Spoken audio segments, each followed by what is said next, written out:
Merci beaucoup, Son Excellence, de nous recevoir ici, dans votre bureau, pour cet entretien.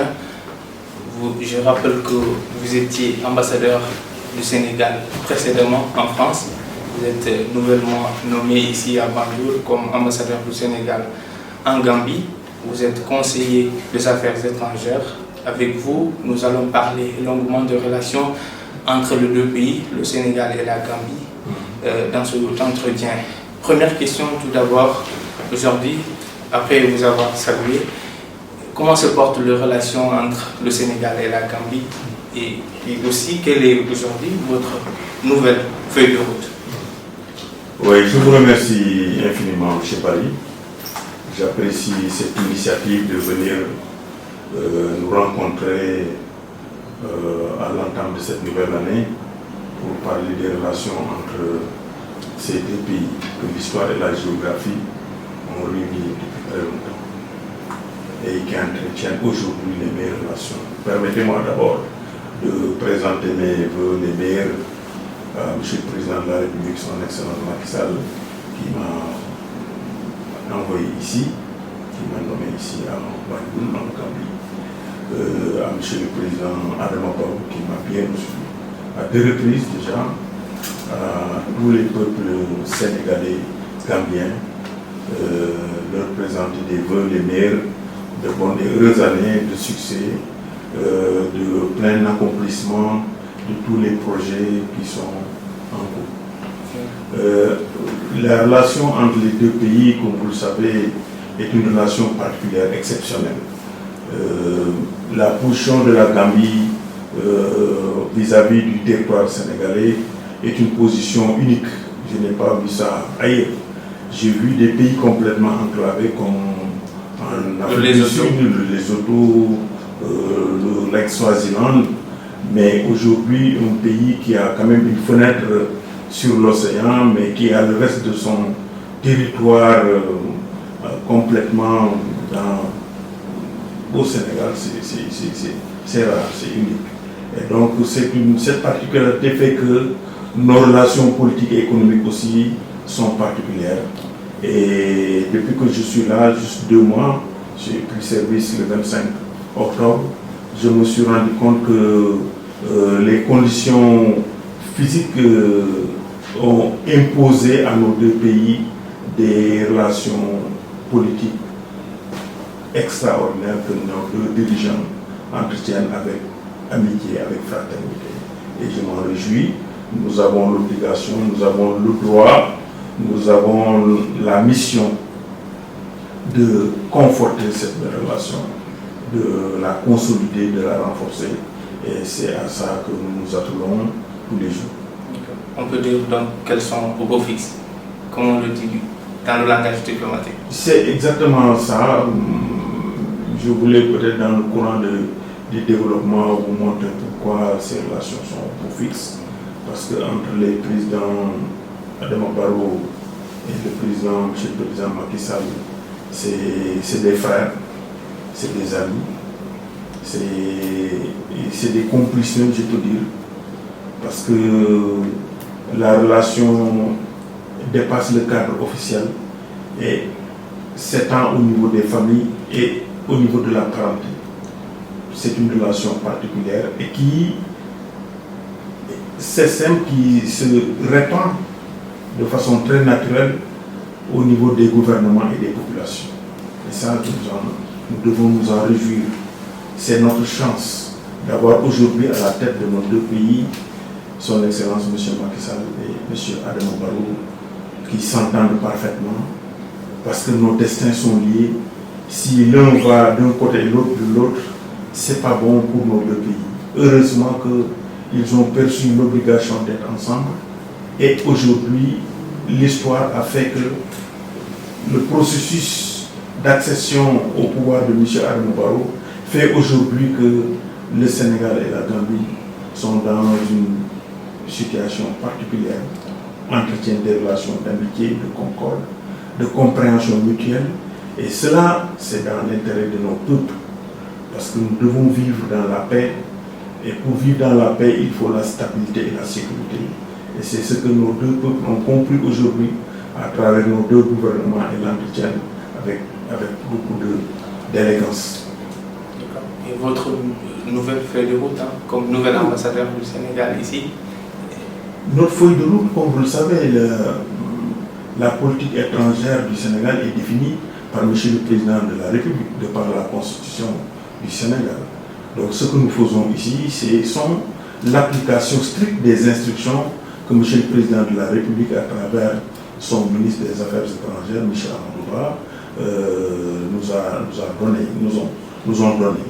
Ces deux autorités nous ont instruit donc de nous atteler au quotidien à la consolidation des excellentes relations entre les deux chefs d'État, entre les deux pays, entre les deux populations, et aussi veiller à la mise en œuvre de 3 éléments, si je peux m'exprimer ainsi.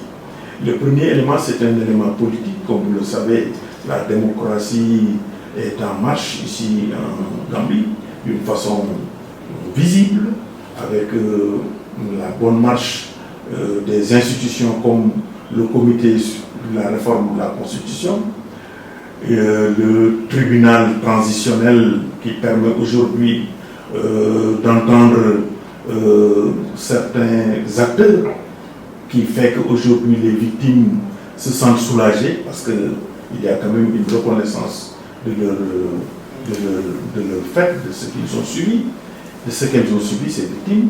Et le troisième élément, c'est la mise en place de cet organe contre la corruption, qui est un élément aussi qui donne de la confiance aux populations gambiennes. Donc ça, c'est le côté politique, le côté diplomatique. Nous avons le Conseil présidentiel qui a déjà tenu une première rencontre ici en Gambie en mars 2018, qui a abouti à des conclusions très volontaristes sur le besoin de paix, d'engagement, de stabilité entre nos deux pays.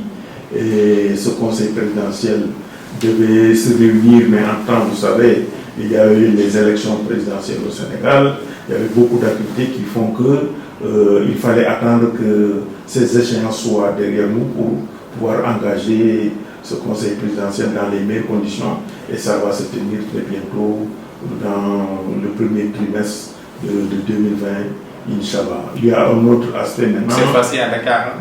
Cette fois, c'est à Dakar, c'est vice-versa, c'est à tour de rôle. Donc l'autre axe, c'est la question sécuritaire. Comme vous le savez, nous avons un bataillon assez consistant ici, qui s'acquitte de sa mission avec beaucoup de professionnalisme. C'est normal, c'est comme ça qu'on connaît l'armée sénégalaise.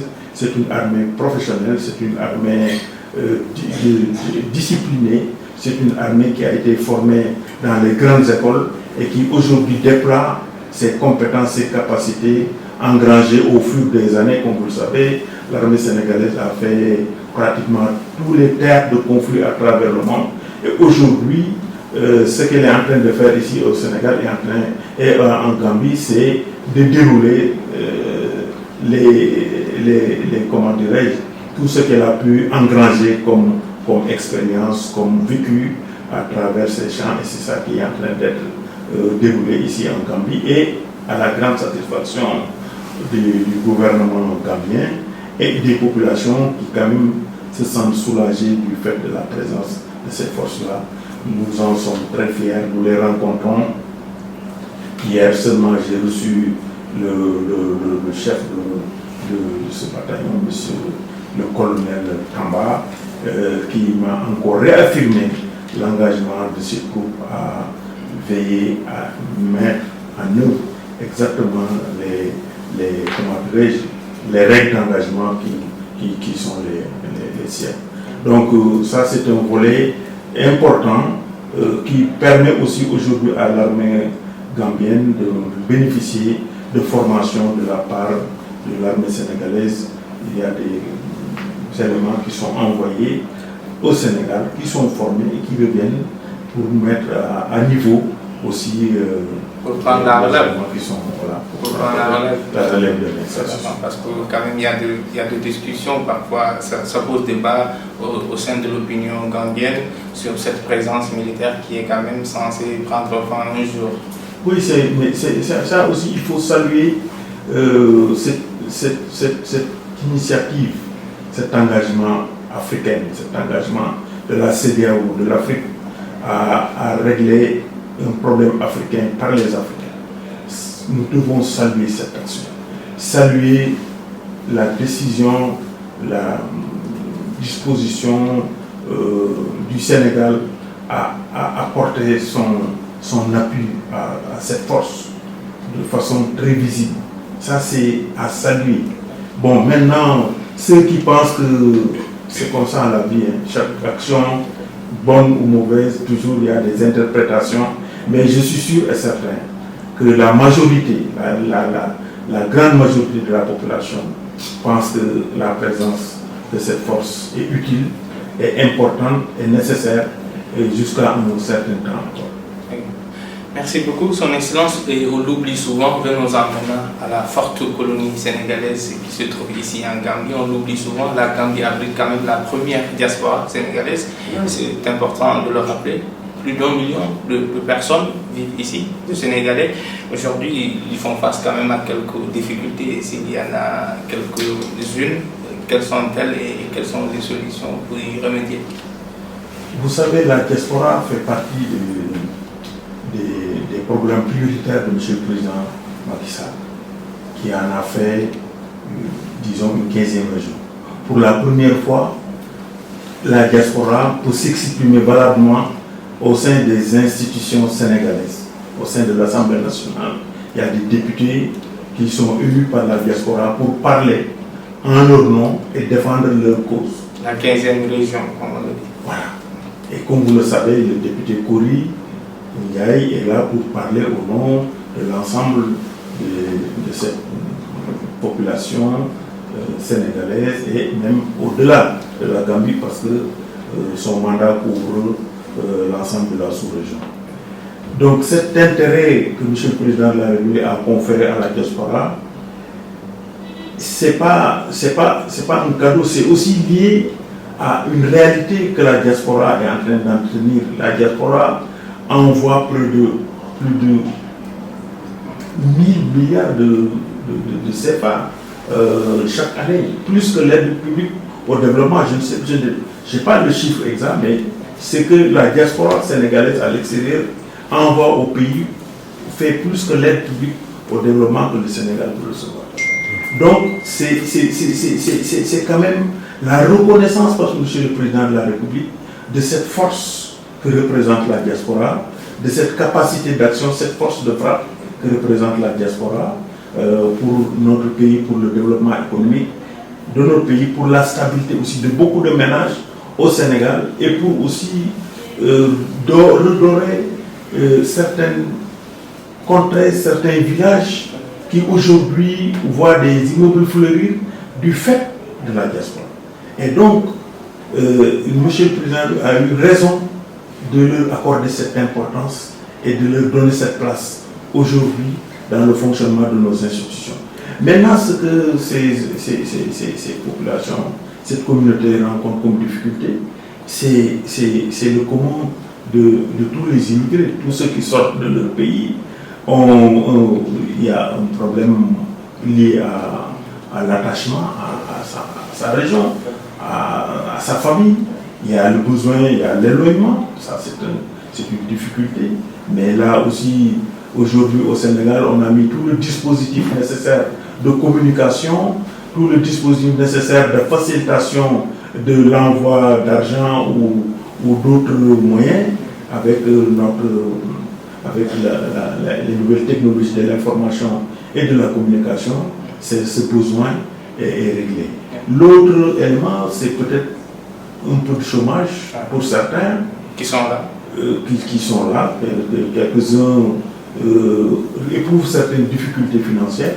Récemment, comme vous le savez, le Sénégal envoie une certaine dotation pour aider à prendre en charge certaines difficultés Et nous avons reçu un petit budget récemment, mais ça a été vite distribué parce que la demande était là.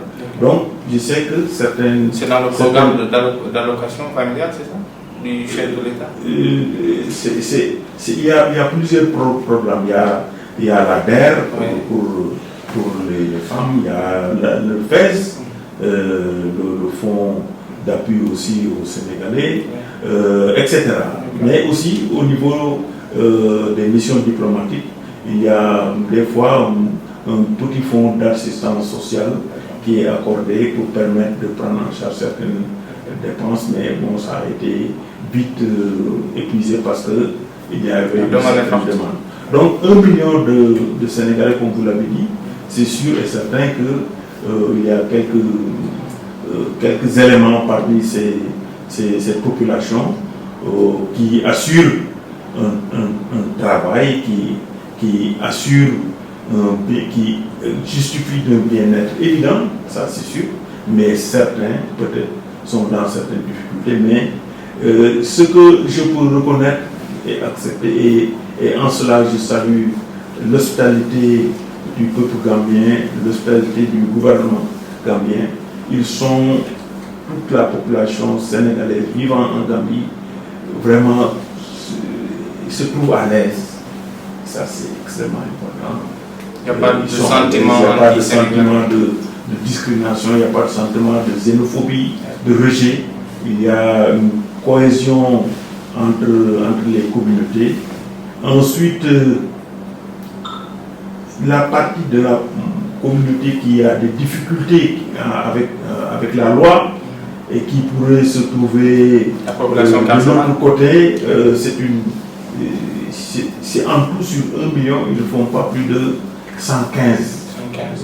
C'est officiel. 115, oui, ce que nous avons dénombré. 115 personnes sénégalais dans les prisons détenues sur une population de 1 million. Vous voyez donc que c'est infime. Ça vous dit donc que la diaspora sénégalaise en Gambie sait parfaitement pourquoi elle est là. Elle est là pour travailler, elle est là pour se prendre en charge et essayer de prendre en charge aussi les problèmes de leur famille naissée au pays. Ils entretiennent aussi une excellente cohésion avec des associations, des daïras qui organisent régulièrement des manifestations de Gamou, de Magal, et c'est toujours des moments de socialisation, des moments où la relation se resserre et les objectifs pour lesquels cette diaspora est là sont toujours rappelés à ces occasions-là, et c'est pourquoi chaque fois que je suis invité, j'y vais pour montrer encore pourquoi ils doivent croire au Sénégal, pourquoi ils doivent s'attacher encore à notre pays, parce que c'est un pays de paix, de stabilité et de démocratie. Merci beaucoup.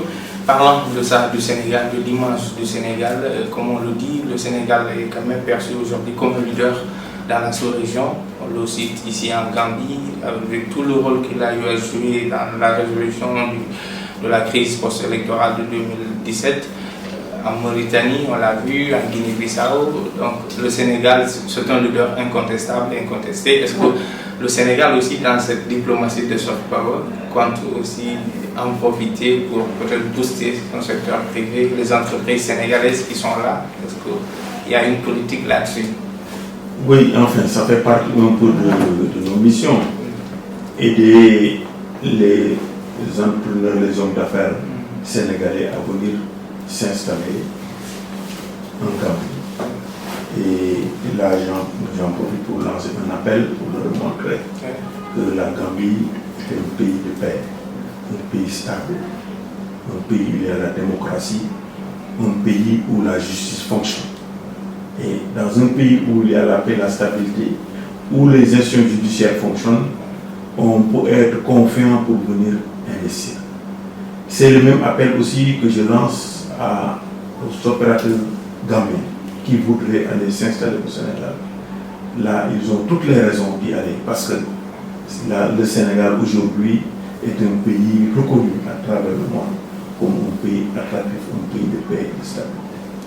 Donc, ce que nous retenons simplement par rapport à la question que vous avez posée, c'est que la Gambie et le Sénégal entretiennent des relations économiques très suivies, des relations économiques très fortes. Et notre mission à nous, c'est d'aider à renforcer cette relation au bénéfice des deux pays. Nous voulons que l'axe Dakar-Banjul soit un axe fluide. Maintenant, par rapport à la question de l'image du Sénégal dans la sous-région, ça, moi, je pense qu'on a distribué des prix Nobel ailleurs, mais je pense que le Sénégal et son leader aujourd'hui sont les plus méritants de ce prix Nobel. Parce que ce que M.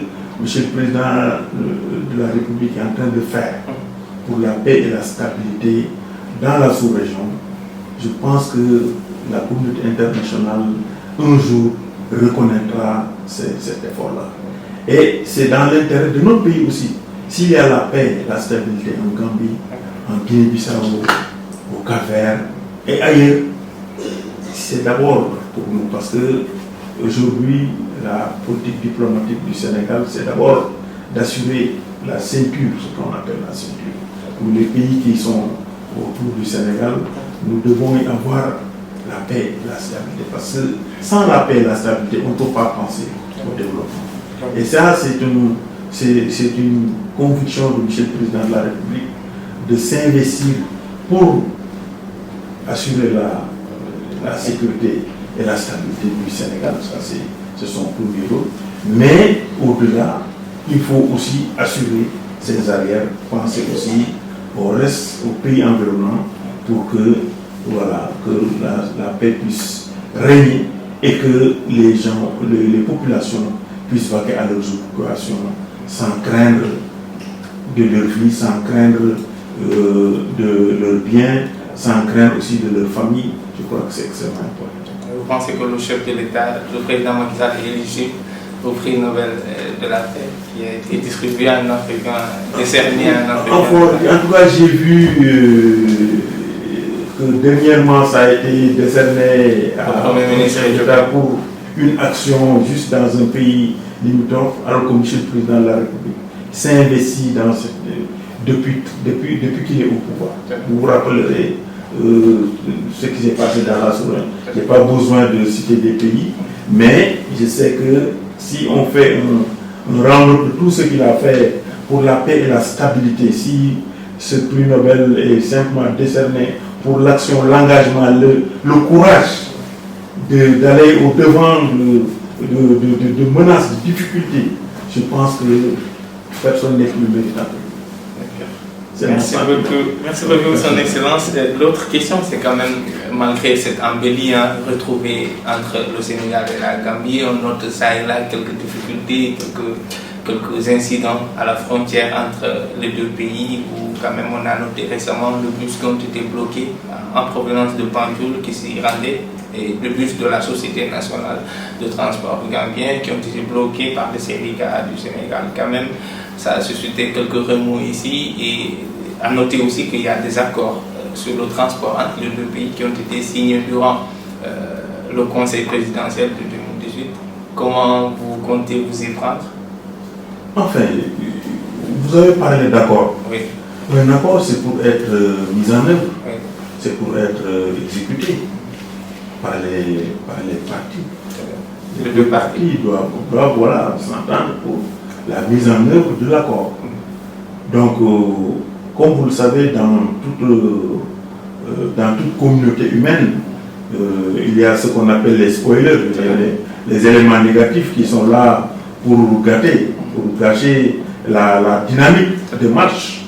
Peut-être qu'on est dans une dynamique de paix et de stabilité, une dynamique de renforcement de la relation, et peut-être qu'il y a des fossoyeurs qui ne souhaitent pas que cette tendance se perpétue, cette tendance se consolide. Peut-être c'est ça. j'imagine que la volonté politique entre les chefs d'État et les gouvernements, je crois que c'est l'élément le plus important. Maintenant, au niveau de la mise en œuvre, on peut voir des éléments passer à côté, mais on les ramènera toujours dans le droit chemin. Comme vous le savez, quand il y a eu cet incident, où un deuxième bus a été envoyé, alors que le modus operandi c'était d'envoyer un bus. Quand on a été saisi, on a appelé qui de droit à Karan et ils leur a permis de continuer dans de bonnes conditions. Chaque fois que l'ambassade est saisie, nous faisons le nécessaire immédiatement et tout de suite, sans attendre. D'accord. Dernière question.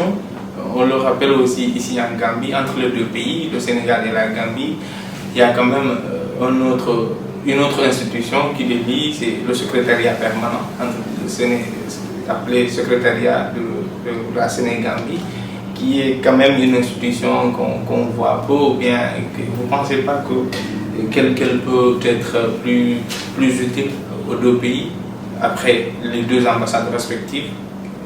Elle peut être mieux aujourd'hui outille.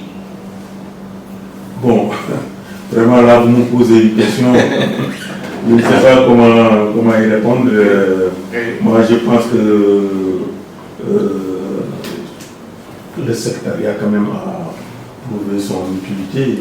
Vous avez vu que il était en hibernation durant... Le pont a été inauguré dans de très bonnes conditions, à la satisfaction de nos deux chefs d'État, et le secrétariat permanent a joué un rôle visible dans la réalisation de ce pont qui marque le besoin des deux États encore de consolider les relations, montre aussi le besoin d'intégration des deux peuples, des deux États, parce qu'en assurant maintenant la continuité territoriale du Sénégal avec la réalisation de ce pont, c'est une volonté politique forte gambienne qui a été démontrée. Et là, le secrétariat permanent, avec l'ambassade, vraiment joué un rôle assez déterminant. C'est tout, Son Excellence. Merci de nous avoir accordé cet entretien dans lequel nous avons longuement parlé de relations au beau fixe entre les deux pays, le Sénégal et la Gambie, et notamment aussi les difficultés liées à la communauté, à la colonie sénégalaise ici en Gambie. Nous vous remercions pour cet entretien, Son Excellence.